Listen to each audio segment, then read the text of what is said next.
உலகை எழுப்பும் ஞாயிறு அங்கே குடியிருப்பான். அவன் ஆனை முகத்தனின் அடியவர் மனத்தில் ஒளியாய் வந்து கொலுவிருப்பான்.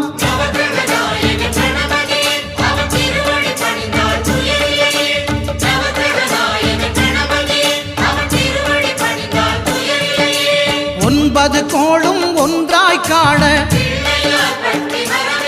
அங்கு கற்பகம் என்னும் கடவுளின் மெய்யில்